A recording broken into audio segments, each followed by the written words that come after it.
नमस्कार मेरे YouTube के दोस्तों, स्वागत है आपका हमारे चैनल पर एक नई खौफनाक कहानी के साथ। दोस्तों, आज जो मैं कहानी आपके साथ शेयर करने जा रहा हूं वो एक शख्स की है जिनका नाम मनोहर है, जो पेशे से एक टैक्सी ड्राइवर हैं। तो चलिए अब यह कहानी मनोहर जी के नजरिए से सुनते हैं। लेकिन उससे पहले मैं आप लोगों से एक बात कहना चाहता हूं कि आप लोगों ने बहुत सी डरावनी कहानियां सुनी होंगी, लेकिन इस कहानी को सुनने के बाद आप लोगों के खौफ से रोंगटे खड़े हो जाएंगे और मजा भी बहुत आएगा। और अगर आप लोग इस चैनल पर पहली बार आए हैं तो चैनल को सब्सक्राइब जरूर करें, ताकि आप भी हमारी इस फैमिली का हिस्सा बन सकें और आने वाली वीडियोस आप तक आसानी से पहुंच जाएं। और आप में से जितने भी लोग ये कहानी सुन रहे हैं उन सब से मेरी एक रिक्वेस्ट है कि कहानी सुनने के साथ साथ वीडियो को लाइक भी जरूर करें, ताकि मुझे भी यह एहसास हो सके कि मेरी मेहनत आपको पसंद आ रही है। आपका एक लाइक मुझे और भी बेहतरीन कहानियां लाने का हौसला देता है। तो अब ज्यादा समय नहीं लेते हैं, चलिए कहानी की शुरुआत करते हैं। नमस्कार दोस्तों, मेरा नाम मनोहर है। मैं टैक्सी चलाने का काम करता हूं। मैं राजस्थान का था तो ज्यादातर टैक्सी राजस्थान में ही चलाने का काम करता था। मैं टूरिस्ट को बिठाता था, उनको टूरिस्ट जगह के बारे में बताता था, उनको ले जाता था, घुमाता था। यही तो मेरा काम था। इसी से मेरे घर की गाड़ी पटरी पर दौड़ती रहती थी। वह साल 2007 था। अचानक मेरा काम मंदा होने लगा। मेरी गाड़ी पर टूरिस्ट कम बैठने लगे। ये बात मुझे समझ में नहीं आ रही थी। मेरी गाड़ी हमेशा चमचमाती रहती थी, साफ सफाई का हमेशा ध्यान रखता था। तो आखिर टूरिस्ट लोग हमारी गाड़ी में क्यों नहीं आते थे? कई बार ऐसा भी हुआ था कि वह गाड़ी में बैठने के बाद क्यों उतर गए थे। मैं समझ में नहीं पाया। आखिर मेरी गाड़ी में ऐसी क्या समस्या है? क्यों मुसाफिर मेरी गाड़ी से उतर जाते हैं? बात क्या है? मुझे लगा कि गाड़ी की सर्विस करानी चाहिए। शायद गाड़ी में स्मेल वगैरह आ रही होगी। मैं अपनी गाड़ी सर्विस स्टेशन ले जाता हूँ, अच्छी तरह गाड़ी का वॉश करवाता हूँ, ताकि गलती से कोई गाड़ी में कोई बुरी स्मेल आ रही हो वह भी निकल जाए। इसके बाद मैं सोचने लगता हूँ कि अब तो मेरी गाड़ी में मुसाफिर आराम से बैठेंगे। मैं गाड़ी की साफ सफाई ढंग से कर दिया है, अब कोई दिक्कत परेशानी नहीं आएगी। लेकिन ऐसा हुआ नहीं। वह समस्या अब भी मेरे साथ लगी हुई थी। आखिर क्या हो गया था मेरी गाड़ी के अंदर? मैं कई मुसाफिर तो जैसे ही मेरी गाड़ी को देखते वह बैठने के लिए जाते, अचानक गाड़ी के अंदर में क्या देखते तो थोड़ा डर जाते थे और कहते थे कि सॉरी भाई, हम आपकी गाड़ी में सवारी नहीं कर पाएंगे, कुछ अच्छा महसूस नहीं हो रहा है। ये बात मुझे बहुत बुरी लगती थी, मेरे दिल में चुभती थी, दर्द होता था दिल के अंदर। जिस गाड़ी को मैं हमेशा दुल्हन की तरह सजा के रखता था, साफ सफाई का हमेशा ध्यान रखता था, आज मेरी गाड़ी में कोई सवारी बैठने को तैयार नहीं है। गलती से कोई बैठ भी जाता है तो कुछ ही देर में वह उतरने लगता है। भाई मुझे तो उतार दो, मैं इस गाड़ी में सवारी नहीं कर पाऊंगा, मुझे ठीक नहीं लग रहा है, मुझे कुछ अजीब सा लग रहा है। लेकिन मैं पूछता था कि क्या अजीब लग रहा है आपको, क्या दिक्कत हो रही मेरी गाड़ी में? तो कोई मुसाफिर बोलने को तैयार नहीं होता था। कहता, कोई नहीं भाई, मैं दूसरी गाड़ी बुक कर लूंगा, मैं आपकी गाड़ी में नहीं जाऊंगा। सच कहूं ना, मैं अंदर से बहुत टूट चुका था। मेरे घर का खर्च बहुत था, बच्चों की पढ़ाई लिखाई भी, तो और भी खर्चा था जो मैं उसको रोक रखा था, मोटा खर्चा। मैं बहुत घबरा गया था कि अब मेरा घर का खर्च, बाकी खर्चा कैसे चलेगा। आखिर मेरी गाड़ी में किसकी नजर लग गई है? क्या हो गया है?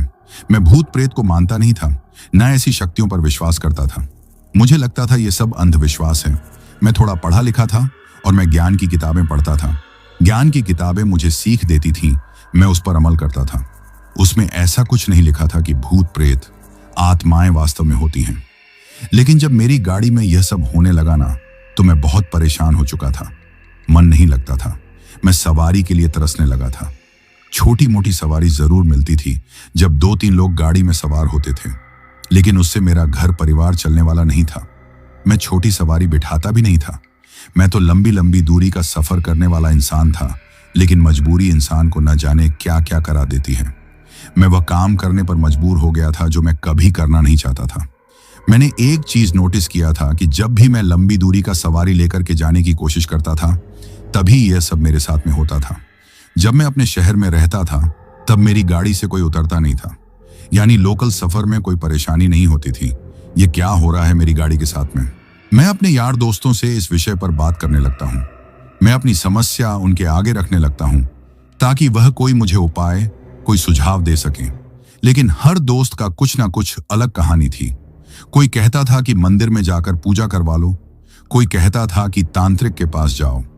जितने लोग से मैं सुझाव लेता, वह लोग अलग अलग कहानी सुनाते थे, जो मुझे बिल्कुल हजम नहीं होता था। उनका कहना था कि तुम्हारी गाड़ी में कोई ऐसी शक्ति आ गई है जो तुम्हें नुकसान पहुंचा रही है, आर्थिक रूप से। लेकिन वह कौन सी शक्ति है? मेरी गाड़ी में क्यों आई थी? मैंने इन बातों पर यकीन तो नहीं करता था, लेकिन मेरा विश्वास अब डगमगाने लगा था। मुझे लगने लगा, एक बार चलो मंदिर में ले चलते हैं, पूजा करवाते हैं। हो सकता है कि वह बड़ा ग्रह हट जाए, फिर से हम जैसे काम कर रहे थे अब वैसे मेरे साथ में अच्छा होने लगे। मंदिर जाता हूं, गाड़ी का पूजा पाठ करवाता हूं। उम्मीद जगती है कि चलो अब तो अच्छा होगा, लेकिन ऐसा नहीं हुआ।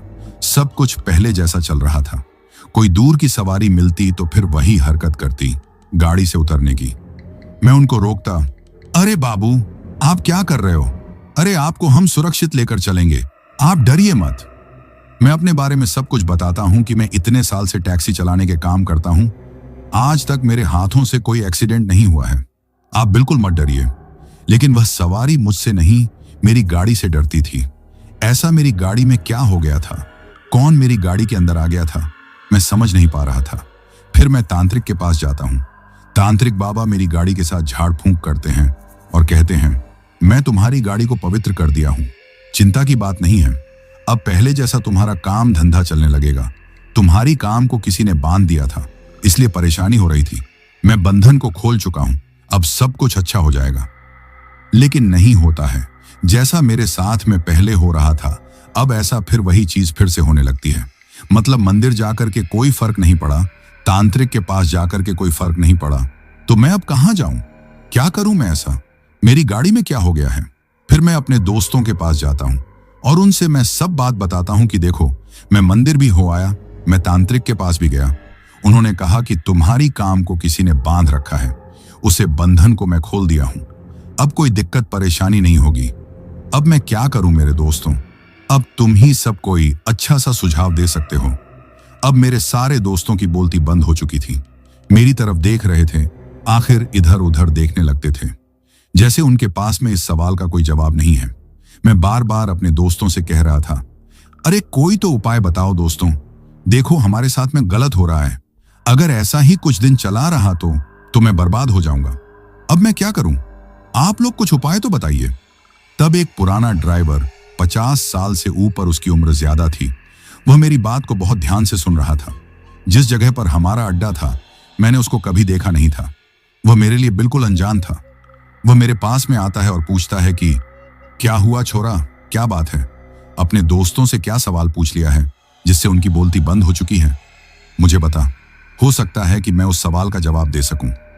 मैं उसे बूढ़े ड्राइवर को पहचानता नहीं था, ना मैं पहले कभी उसको देखा था अपने इस टैक्सी स्टैंड पर। पूछने लगा कि चाचा जी, मैं आपको इस जगह पर पहली बार देख रहा हूं, आप कहां के रहने वाले हो? आप यहां पर कब से आए हो? तब उसके चेहरे पर हल्की सी मुस्कान आती है। कहता है, मैं हर जगह पर, हर शहर में घूमता रहता हूं, जहां की सवारी मिलती है मैं चल पड़ता हूं। मेरे लिए हर टैक्सी स्टैंड अपना ही लगता है। तुमने देखा जरूर होगा कहीं ना कहीं, लेकिन तुम पहचान नहीं पा रहे हो। खैर कोई बात नहीं, मैं इस शहर का नहीं हूं। वह एक शहर का नाम बताता है जो राजस्थान में ही है। मैं वहां का रहने वाला हूं। मैं इस शहर में सवारी लेकर आया था और एक सवारी के इंतजार में इस स्टैंड पर आ गया हूं कि कोई सवारी मेरी शहर का मिल जाए। मैं सुबह से अभी इंतजार कर रहा हूं, देखते हैं कब तक सवारी मिलेगी। हाँ, तो तुम्हारे साथ में क्या हुआ है? कुछ खुल करके बताओ मुझे, हो सकता है कि मैं तुम्हारी मदद करूं। पहले तो मैं झिझक जा रहा था कि अनजान ड्राइवर है, क्या इससे बात करूं? इससे बात करके मुझे क्या फायदा होगा? अभी इसकी शहर की सवारी मिल जाएगी और फिर अपने शहर निकल जाएगा। इससे बात करके मुझे कोई फायदा नहीं होगा। लेकिन वह तो जिद पर पड़ा हुआ था। अरे बताओ भाई, छोरा, बता दे की बात है। तब मैं कहने लगा कि चाचा जी, ये बात है। मैं शॉर्टकट में पूरी बात को समझा देता हूं। मेरी बात सुन करके हैरानी से मेरी तरफ देख रहा था। उसका चेहरे पर एक अलग भाव था। मैं उसे भाव को समझ नहीं पा रहा था। वह कहने लगा, छोरा, मुझे अपने गाड़ी के पास लेकर चल। मैं उसके अंदर बैठना चाहता हूं। मैं महसूस करना चाहता हूं कि आखिर यह तुम्हारी गाड़ी के साथ में ऐसा क्यों हो रहा है। मैं उसको ले तो नहीं जाना चाहता था, लेकिन मेरे अगल बगल में जो भी ड्राइवर भाई थे, वह भी समर्थन करने लगे। अरे ले जाना, जब चाचा कुछ देखना चाहते हैं, हो सकता है कि कोई जानकारी हो, तंत्र मंत्र जानते हो, क्या कुछ और भी जानते हो, एक बार अंदर ले जाकर बिठा देना, क्या जाएगा तेरा। लेकिन मैं इस बात के लिए नहीं घबरा रहा था। मैं चिंता कर रहा था कि यह तो दूसरे शहर के हैं, ये मेरी क्या मदद करेंगे। अगर कोई समस्या बता देंगे और तो मैं उसमें और लग जाऊंगा, फिर समस्या कम नहीं होगी, समस्या डबल हो जाएगी। वैसे मैं परेशानी में था और मैं परेशानी में घिर जाता। समस्या यह थी। लेकिन जब ड्राइवर भाई सब जोर देने लगे, एक बार ले तो जा, देख चाचा क्या कहते हैं, उनके मन में भी जिज्ञासा थी। सारे ड्राइवर जो उस टाइम खाली थे, कोई काम नहीं था, वह भी देखना चाहती थी कि आखिर चाचा क्या देखना चाहते हैं गाड़ी के अंदर में। आखिरकार मैं अपने गाड़ी खोल देता हूं कि जाइए चाचा, ये आपकी गाड़ी है, जो चाहे कीजिए। मैं थोड़ा नाराज था अपने दोस्तों पर। मैं तो मदद उनसे मांगने आया था, लेकिन वह तो चुप्पी साध गए थे। मुझे इस बात का दुख था, तकलीफ था। चाचा पहले तो गाड़ी के चक्कर लगाए, 2-3 चक्कर लगाने के बाद फिर पिछले सीट के अंदर जाकर बैठ गए। अपनी आंखें बंद कर लिए, जैसे उनको नींद आ गई हो। और जब काफी देर अपनी आंखें नहीं खोल पा रहे थे, तो मुझे लगने लगा कि कहीं वे सो तो नहीं गए। मैं उनको उठाना चाहता था, तभी एक ड्राइवर साथी मुझे रोक दिया। अरे रुको ना, रुको थोड़ी देर। मैं रुक जाता हूं, चाचा को आवाज नहीं देता हूं। लेकिन चाचा जब आंखें खोलते हैं तो लगभग 15 मिनट से ऊपर हो चुका था। जब वह आंख खोलते हैं ना, तो उनकी आंखों की रंगत लाल हो जाती है। ऐसा क्यों हुआ था? मैं तो देख करके हैरान हो गया था। मैं चाचा की तरफ देख रहा था। अब वह इस गाड़ी के अंदर में कुछ देखने की कोशिश कर रहे थे।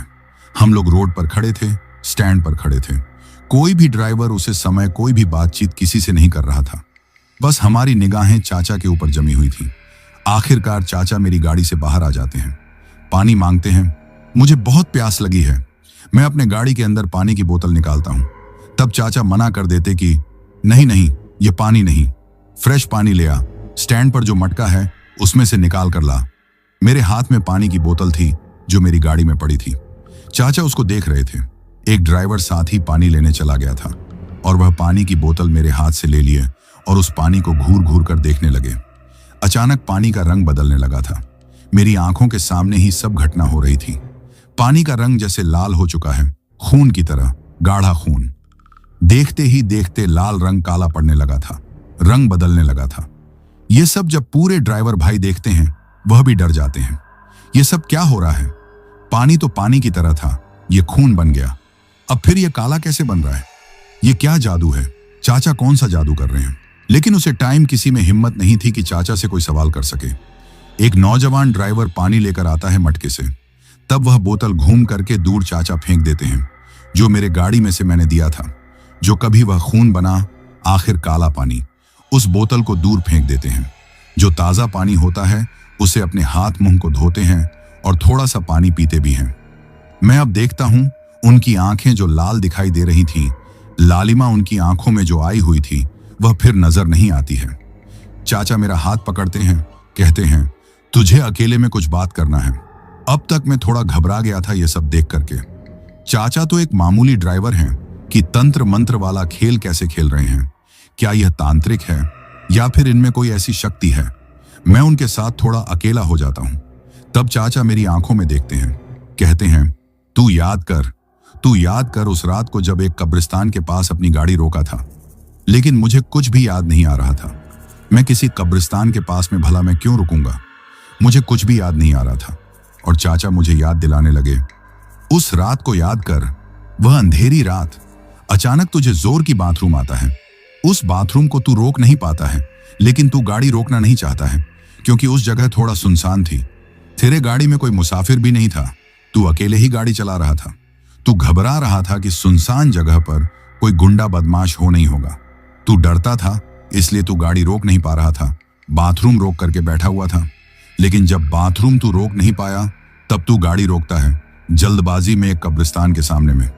तू उसी तरफ मुंह करके पेशाब करता है। उस टाइम कब्रिस्तान से एक आत्मा निकल करके उसी तरफ आ रही थी। तू तो नहीं देखा कि तू कर क्या रहा है। तूने अनजाने में वह काम किया क्योंकि तुझे वह प्रेत आत्मा दिखी नहीं थी, लेकिन पेशाब के छींटे उसके ऊपर जा पड़ी थी। वह क्रोधित हो गई थी। तब तक तू गाड़ी के अंदर सवार हो चुका था। वह तेरा पीछा करती है, तब तक तू बहुत दूर निकल चुका था, लेकिन वह उस चीज का वह बदला लेना चाहती है। टाइम तो लगता है तुझे ढूंढने में, तुझे वह ढूंढ लेती है। तेरी गाड़ी के अंदर में वह अभी भी बैठी हुई है। अब वही एक आत्मा है जो तुझे सजा दे रही है, तेरी गलती की सजा। यह सजा तुझे बहुत महंगी बैठने वाली थी। तुझे एक ऐसी मौत देना चाहती थी कि वह एक एक्सीडेंट की तरह लगे, लेकिन वह किसी सवारी को सजा नहीं देना चाहती थी।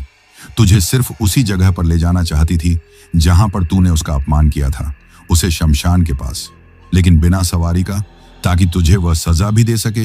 हर किसी को कोई नुकसान ना हो, बस तुझे नुकसान हो, तेरी गाड़ी को नुकसान हो, तेरा हो। इसीलिए तेरी गाड़ी के अंदर कोई सवारी आता था तो उसको डरा देती थी। जब वह चाचा ड्राइवर ये सब बात बताते हैं ना, तो सच कहूं, पहले तो मुझे विश्वास नहीं होता, लेकिन वह घटना मुझे अच्छी तरह से याद था। मैं उसे घटना को याद कर लेता हूं। ऐसा ही कुछ हुआ था जब मैं एक टूरिस्ट को दूसरे शहर में छोड़ करके अपने शहर खाली लौट रहा था। रात का वक्त था और वह जो एरिया था ना, थोड़ा अलग किस्म का था। वहां पर चोर लुटेरे का कोई गिरोह सक्रिय था, इसलिए मैं डरा हुआ था। पेशाब तो लगा हुआ था, लेकिन मैं डर के मारे उतर नहीं रहा था। मुझे डर था कि कहीं चोर लुटेरा कहीं छिपकर बैठे होंगे। जैसे ही मैं गाड़ी रोकूंगा वो मेरे पास में आ जाएंगे। लेकिन मैं कब तक बर्दाश्त करता। आखिरकार हद हो चुकी थी। अब तब मैं गाड़ी रोक देता हूं। मुझे जरा भी नहीं पता था कि मैं जहां पर पेशाब करने जा रहा हूं वहां पर शमशान भी है। मैं भला प्रेत आत्मा को कैसे देख सकता था? यह सब तो अनजाने में हुआ था। मैं चाचा जी को सब कुछ बताने लगा कि मैं यह सब जरूर किया है, लेकिन सब अनजाने में हुआ है, इसमें मेरी कोई गलती नहीं थी। वह चाचा कहने लगे कि मैं उसे प्रेत आत्मा से बात किया है, वह तुझे एक शर्त पर क्षमा कर सकती है कि तू उसे जगह पर चल, वहां पर चल करके वह श्मशान के सामने खड़ा होकर के सबसे माफी मांग ले, तब वह तुम्हें माफ कर सकती है। इस बात के लिए मैंने उसको तैयार कर दिया है। पहले तो वह मना कर रही थी, यह कह रही थी कि तुम मेरे काम में विघ्न मत डालो, अड़ंगा मत डालो। वह मुझ पर भी नाराज हो गई थी, लेकिन मैंने उसको समझा दिया कि नौजवान गलती से ऐसा किया होगा। यह अनजाने में ऐसा काम कोई भी ड्राइवर नहीं करता है, तू बच्चा समझ करके माफ कर दो। तब उसने कहा कि उसको कहो कि उसी जगह पर चले और कब्रिस्तान के श्मशान की तरफ मुंह करके चिल्ला चिल्ला करके माफी मांगे कि यह मैंने काम गलती से किया था, तब हम उसको माफ कर देंगे। सच कहूं ना कि वहां पर जितने ड्राइवर थे सबको सांप सूंघ गया था। सब चुप हो गए थे, सबके चेहरे पर डर दिखाई दे रहा था। खुसर पुसर आपस में कर रहे थे, लेकिन कोई खोल करके बात नहीं कर रहा था। तब मैं चाचा से पूछता हूं, क्या वह अभी मेरे गाड़ी के अंदर बैठी हुई है? तब चाचा कहते हैं, हाँ, वह अभी भी तुम्हारी गाड़ी के अंदर पिछली सीट पर बैठी है। मैं बहुत डर जाता हूं, मैं घबरा जा रहा हूं कि आखिर मैं करूं तो क्या करूं। तब चाचा कहते हैं, तेरे पास में कोई दूसरा ऑप्शन नहीं है। अगर तू जीना चाहता है तो यह काम तो तुझे करना ही पड़ेगा। इस काम में मैं तेरा मदद करूंगा, मैं तेरे साथ में चलूंगा, तुझ पर कोई आंच नहीं आने दूंगा। तो क्या तू चलने को तैयार है? सच कहूं ना तो मुझे बहुत डर लग रहा था। मेरी गाड़ी की पिछली सीट पर कोई प्रेत आत्मा बैठी थी, आज जो मैं उसको नहीं देख पा रहा था, और वही प्रेत आत्मा सब कुछ मेरी गाड़ी के साथ में कर रही थी। किसी मुसाफिर को गाड़ी के अंदर बैठने नहीं देती थी। मेरा बहुत सारा नुकसान हो चुका था, लेकिन अब पता चल चुका था कि आखिर बात क्या थी, क्यों मुसाफिर मेरी गाड़ी में क्यों नहीं बैठते थे। अब मुझे पता चल चुका था। आखिरकार मैं चाचा से कहता हूं कि ठीक है चाचा, अगर आप ऐसा ही समझते हो तो मैं चलने के लिए तैयार हूं। कब चलना है? चाचा कहने लगे कि अभी चलना है, वहां पहुंचने में रात हो जाएगी। तुझे उसे जगह को याद तो है ना? अगर तुझे याद भी नहीं होगा तो प्रेत आत्मा को तो सब कुछ पता है, वह सब कुछ मुझे बता देगी। चल, अब देरी मत कर। और सबसे कहते हैं कि मेरी गाड़ी का ध्यान रखना, मैं चाबी स्टैंड पर जमा कर देता हूं। अगर आगे पीछे करना हो तो स्टैंड पर चाबी रहेगी, तुम लोग आगे पीछे करते रहना। मैं अब रात में लौटूंगा यह काम खत्म करने के बाद। मैं चाचा से पूछता हूं, क्या मैं अपने साथी ड्राइवर को किसी को बिठा सकता हूं? तब चाचा मना कर देते हैं कि नहीं, चलना तो तुझे अकेले ही पड़ेगा, मैं हूं ना तेरे साथ में, तो चिंता क्यों कर रहा है। आखिरकार मैं चल पड़ता हूं। चाचा मेरे बगल में बैठे रहते हैं। जहां तक मुझे पता है उसे रास्ते पर चलता हूं और रात को हम उसे जगह पर पहुंच जाते हैं। लेकिन मुझे इतना नहीं ध्यान था कि वह श्मशान कब्रिस्तान कहां पर है। तब मैं चाचा से कहता हूं कि चाचा, हम उस क्षेत्र में आ चुके हैं, लेकिन मुझे नहीं मालूम कि मैं एक रात में कहां पर रुका था, कहां पर मैं बाथरूम किया था। इतना ध्यान मुझे नहीं है, तो आप उसी से पूछ लो जो आपकी गाड़ी के अंदर बैठी हुई है। चाचा आंख बंद करते हैं, आप कुछ देर के बाद खोल देते हैं। कहते हैं, मुझे पता चल चुका है, आगे चल। वह जगह अभी नहीं आया और मैं आगे बढ़ने लगता हूं, जैसे चाचा को सब मालूम है। और आखिरकार वह जगह आ जाती है। चाचा गाड़ी रुकवाते हैं, कहते हैं, चल गाड़ी से उतर, तू डर मत, मैं तेरे साथ में हूं, हर पल तेरे साथ में हूं, तुझे कुछ होने नहीं दूंगा। जैसे उसे प्रेत आत्मा ने कहा है, तू ऐसा ही कर, उसे तरफ तू मुंह कर, आज जोर जोर से चिल्ला, जितना जोर लगा सकता है उतना चिल्ला चिल्ला करके माफी मांग कि मेरे से गलती हो गया था, अनजाने में मैंने यह भूल किया था, यह भूल मैं दोबारा कभी नहीं करूंगा। तब मैं ऐसा ही करता हूं, पहले धीरे धीरे चिल्लाता हूं तो चाचा नाराज हो जाते हैं। कहते हैं, वह सारी आत्माएं सो रही हैं, उनको आवाज नहीं पहुंच रही है, तू जोर से चिल्ला और जोर से चिल्ला ताकि वह जाग जाए। अंदर से मैं बहुत डरा हुआ था, घबराया हुआ था कि मेरे साथ कुछ बुरा तो नहीं होगा, लेकिन चाचा मेरे साथ में थी ना, वह अच्छी तंत्र मंत्र की जानकारी थी। वह तो गलती से ड्राइवर बन गए थे, अगर वह तंत्र मंत्र के काम करते तो ड्राइवर से ज्यादा पैसा कमाते। लेकिन उनका कहना था कि मैं तंत्र मंत्र का कोई भी काम करता हूं तो मैं पैसा नहीं लेता हूं, मेरे लिए यह हराम है। आखिरकार मैं गला फाड़ फाड़ करके चिल्लाने लगता हूं और ऐसा लगता है कि वास्तव में उसे जगह पर बहुत सारी काली काली साएं मुझे दिखाने लगते हैं, जैसे वह न जाने कहां से आ चुके हैं, सब जैसे मुझे ही घूर रहे हों। मैं जब देखता हूं ना तो मैं कांप जाता हूं, लेकिन चाचा मेरे साथ में थी।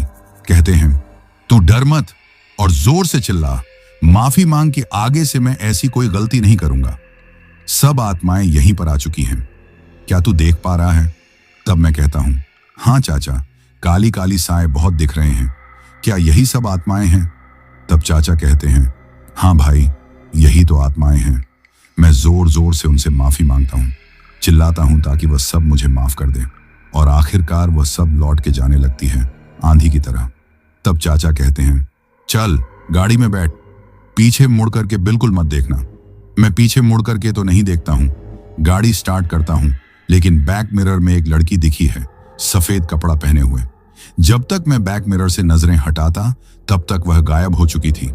मैं उसे सही ढंग से देख भी नहीं पाया था, तब तक वह गायब हो चुकी थी। कौन थी, क्या थी, मुझे नहीं पता, लेकिन पीछे मैं मुड़ करके नहीं देखा था। ड्राइवर चाचा मेरे बगल में बैठे थे और कहने लगे, अब चलो यहां से। गाड़ी में चला देता हूं। चाचा कहते हैं, पीछे तो नहीं देखा ना? मैंने बोला, नहीं, मैं पीछे मुड़कर तो नहीं देखा, लेकिन बैक मिरर में मुझे ऐसा लगा कि कोई सफेद लिबास पहने कोई लड़की दिखाई दी थी। कुछ सेकंड के लिए चाचा के चेहरे पर गुस्सा दिख रहा था। ये तूने क्या किया? मैं तुझे इतना समझाया था, तुझे बैक मिरर में देखने की अभी जरूरत क्या थी? मैं तुझे बोला था ना कि सीधा चल, मुड़ करके मत देखना। तूने तो सब कहानी गड़बड़ कर दिया, अब कुछ नहीं हो सकता है, चल यहां से, नहीं तो हम दोनों को जान के लाले पड़ सकते हैं। मैं बोलता हूं, चाचा जी, क्या मैं कोई गलती कर दी? तब चाचा कहते हैं, हाँ, तूने बहुत बड़ी गलती कर दी, तुझे बैक मिरर में देखना ही नहीं चाहिए था। जिसके लिए हम आए थे वह तो हम काम कर दिए, लेकिन तूने बैक मिरर में देखकर किसी को आमंत्रित कर दिया है। मैं थोड़ा डर गया। क्या मतलब चाचा जी? हमने तो सभी से माफी मांग ली, तब इसका क्या मतलब हुआ? चाचा जी के चेहरे पर रंग उड़ा हुआ था। वह कह रहे थे, बेटा, वह बात तेरी सही है, लेकिन ये जो जगह है ना, प्रेत आत्माओं से भरी हुई है। वह प्रेत आत्माएं सारी कब्रिस्तान वाली थी, शमशान वाली थी। लेकिन छोड़ो, चलो अब यहां से तेजी से निकल लो। मैं चाचा के चेहरे पर परेशानी के लक्षण देख रहा था। मैं उनसे पूछ रहा था कि चाचा, अभी कोई दिक्कत परेशानी है क्या? तब चाचा थोड़ा गुस्से में बोले कि मैं तुम्हारे लिए इतना मेहनत की, मैं तुम्हें जानता तक नहीं, लेकिन एक ड्राइवर के नाते मैं तुम्हारी मदद की, लेकिन तुमने बहुत बड़ी गलती कर दी पीछे देख करके। तब मैं बोलता हूं, चाचा, मैं तो पीछे मुड़कर देखा ही नहीं, वह तो बैक मिरर में मुझे दिखाई पड़ी थी। वह क्या थी, जरा आप मुझे भी बता दीजिए। लेकिन वो देखते देखते गायब हो गई थी। तब चाचा कहने लगे कि जो कई आत्माएं जो दिखती नहीं हैं, वह सबसे ज्यादा पावरफुल होती हैं। वह देखने में कैसी थी, क्या तुम्हें कुछ अंदाजा है? मैंने कहा, हाँ, मैं एक झलक देखी थी। वह एक लड़की सी दिख रही थी, जिसके लंबे लंबे बाल थे, चेहरा देखने में सुंदर था, लेकिन मैं ज्यादा देर देख नहीं पाया। इसके बाद हम रात भर चल करके सुबह अपने शहर पहुंच चुके थे। चाचा तो सो चुके थे। जब हम स्टैंड पर पहुंचे तब मैंने चाचा को उठाया। तब मैं उनका चेहरा देखा, अब वह नॉर्मल दिख रहे थे। मुस्कुराते हुए कहे, क्या हम आ गए हैं? तब मैंने कहा, हाँ चाचा। हम उतरते हैं गाड़ी से, पास की दुकान से जाकर चाय पीते हैं। फिर चाचा कहते हैं कि आज तो मैं अपने शहर निकल जाऊंगा, सवारी मिले या ना मिले। मैं कहने लगा, चाचा सवारी जरूर मिलेगी, थोड़ा जरूर आपको इंतजार करना पड़ेगा। तब चाचा हंसने लगे। मैंने उनसे पूछा कि चाचा, फंदाराम तकन मैं आपकी क्या सेवा करूं? आपने मेरा इतना बड़ा काम किया है। चाचा हंस कर कहने लगे, अरे नहीं बेटा, ये जो काम मैं किया था ना, ये फ्री का होता है। मैं किसी से कोई पैसे नहीं लेता। अगर मुझे इस काम में पैसा लेना होता तो मैं ड्राइवरी थोड़ी करता, अपना एक ऑफिस खोल लेता। हंसते हंसते कह रहे थे कि नहीं बेटा, लेकिन थोड़ा तो सतर्क रहना। पहले वाली समस्या तेरी खत्म हो गई है, लेकिन मुझे शक है, पक्का तो नहीं बोल सकता कि जो लड़की तुझे दिखी थी वह कौन थी। तेरे साथ में कोई बुरा तो नहीं करेगी, लेकिन अभी तक ऐसा कोई लक्षण मुझे दिखा नहीं, तो डरने की कोई बात नहीं है। अगर ऐसा समस्या कभी भी आए तो तुम मेरे शहर पहुंच सकता है। और चाचा ने मुझे एड्रेस वगैरह सब कुछ बता दिया था। मैं कई दिन से बहुत ही परेशान था, सही ढंग से ना खा रहा था ना पी रहा था। तब चाचा कहने लगे कि तू जा, अपने घर लौट और एक दिन आराम कर, अपने आप को फ्रेश कर, पिछली कहानी को सब भूल जा। अब तेरे साथ में ऐसा कुछ नहीं होगा। वह समस्या मैं जड़ से खत्म कर दिया। हाँ, अगर तुझे अभी भी कोई परेशानी नजर आएगी तो मेरा घर का रास्ता तेरे लिए खुला हुआ है। मेरे शहर में आ जाना और जो भी समस्या होगा मैं उसको हल कर दूंगा। इसके बाद मैं अपने घर आ जाता हूँ। वाकई मुझे आराम की जरूरत थी। मैं बहुत परेशानी में चल रहा था। अब जाकर के मुझे लगने लगा कि परेशानी दूर हो गई है। मैं 2 दिन के बाद अपने घर से निकलता हूँ, स्टैंड पर आता हूँ, चाचा के बारे में जानकारी लेता हूँ तो वह तो अपने शहर लौट चुके थे, सवारी भी मिल चुकी थी। मुझे थोड़ा राहत मिली कि चलो चाचा को सवारी तो कम से कम मिली, नहीं तो एक लंबा फासला खाली पीली तय करना पड़ता। लेकिन सवारी मिल चुकी थी। मैं इसके बाद अपना काम करने लगता हूँ और जो मुझे सवारी मिलती है, जो टूरिस्ट मिलते हैं, अब मेरी गाड़ी में ऐसी कोई समस्या नहीं थी। मेरी गाड़ी से कोई भी नहीं उतर रहा था, कोई उनको स्मेल नहीं आ रही थी, ना उनको कोई डरा रहा था। मतलब वह समस्या जो मेरे साथ में चल रही थी वह खत्म हो चुकी थी। पूरा महीना मैं आराम से काम करता रहा। मुझे कोई दिक्कत, कोई परेशानी का सामना नहीं करना पड़ रहा था। लेकिन जो मैंने बैक मिरर में देखा था वह लड़की कौन थी? चाचा का कहना था कि उस जगह पर बहुत सारी आत्माएं रहती हैं, अच्छी भी और बुरी भी। मुझे लग रहा था कि जितनी खूबसूरत मुझे दिखाई दी थी वह कोई बुरी आत्मा तो नहीं हो सकती। चाचा का कहना था कि बुरी आत्माएं हमेशा गंदी दिखती हैं, उनके बदन से बदबू आती है, चेहरा भी डरावना दिखता है। लेकिन जो अच्छी आत्माएं होती हैं उनके बदन से खुशबू आती है, चेहरा भी सुंदर दिखता है। वह किसी को परेशान नहीं करती, ना किसी को सताती हैं। वह मनुष्य से दूर रहने की कोशिश करती है। लेकिन मैं कभी कभी उसके बारे में सोचता था कि इतनी सुंदर प्रेत आत्मा कौन हो सकती है जो मुझे बैक मिरर में कुछ सेकंड के लिए दिखाई दी थी।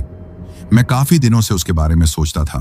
मन में कभी कभी भय भी होता था, लेकिन वह दोबारा मेरे सामने कभी नहीं दिखी। हाँ, उस रोड से जब भी मैं गुजरा हूं ना, तो मैं अकेले नहीं होता। कोई ना कोई सवारी मेरे साथ में जरूर होती है। और कुछ सवारियों को तो पता भी होता है कि जिस रोड से, जिस जगह से हम गुजर रहे हैं वह जगह सही नहीं है। और वह हमें बताते भी हैं, भैया इस जगह से थोड़ा गाड़ी तेज दौड़ा लेना। और मैं ऐसा ही करता हूं। तो मेरे YouTube के दोस्तों, आज की हमारी कहानी यहीं पर खत्म होती है। अब आप लोग कमेंट में यह जरूर बताएं कि यह कहानी आप लोगों को कैसी लगी और अगली कहानी आप लोगों को किस टॉपिक पर चाहिए। और साथ में आप लोग अपना नाम कमेंट कर दीजिएगा और साथ में यह भी कमेंट कर दीजिएगा कि आप लोग कहां से मेरी वीडियो देख रहे हैं, ताकि मुझे पता चले कि मेरी वीडियो को लोग कहां से देख रहे हैं। तो दोस्तों, आप लोगों को वीडियो देखने के लिए दिल से धन्यवाद और आप लोग अपना ध्यान रखिए। मिलते हैं जल्द ही और भी मजेदार कहानियों के साथ।